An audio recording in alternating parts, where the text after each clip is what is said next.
jednog starog bora.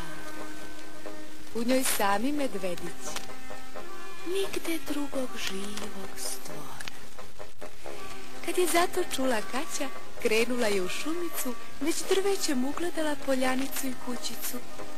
Otvorila Kaća vrata, veselo u kuću stupa. U ćošak se mece zbile, od straha im srce lupa.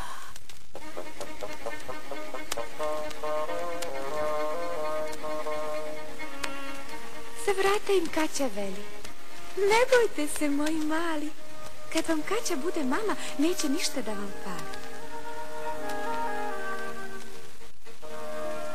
I evo ih, sve troje se sad u selo uputili, vuku puna kola stvari da bi kuću namestili.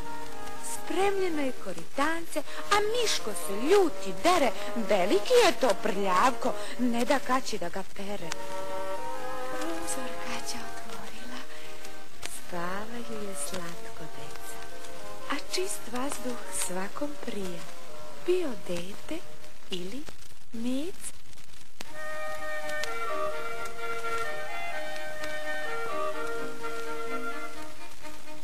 Zorom rano bude Kaću.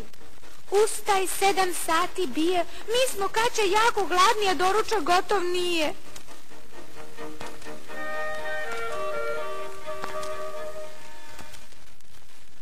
A Kaća im na to veli: medvedići, neću tako.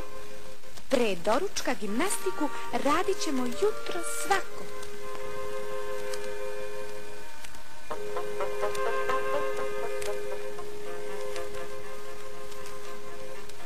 Rukom Kaća znak im daje: u red, odmah se svrstajte.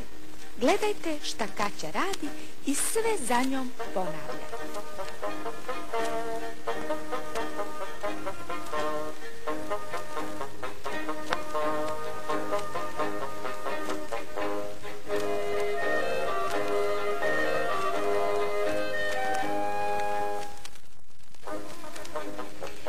Zatim Kaća Miška kupa, hladnom vodom ga poliva, Kaćenka je zadovoljna, a i medvedić uživa.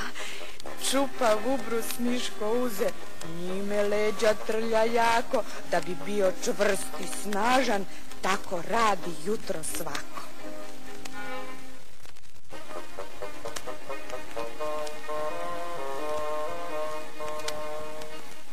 Zube ćemo sada prati, evo četkica i praška.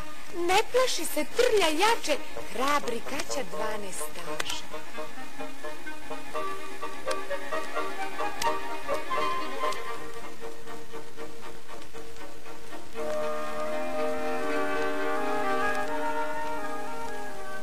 Gusti češalj uzela je, brzo Kaća sa stočića, očešljala gustu dlaku svojih dragih medvedića.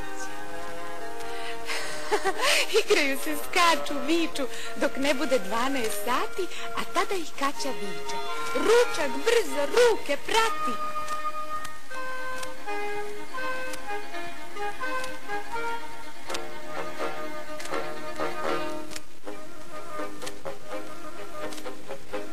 Sa izvora šumskog Kaća donela je bokal vode, dala im je peškiriće, pa u kujnu brzo ode. Kaća i 2 medvedića za postavljen stol su seli, tople čorke s rezancima, popun tanjir svi pojeli. I voće je pripremila Kaćenka za svoje mede. Opraće ga sami dobro, pa će slatko da se jede.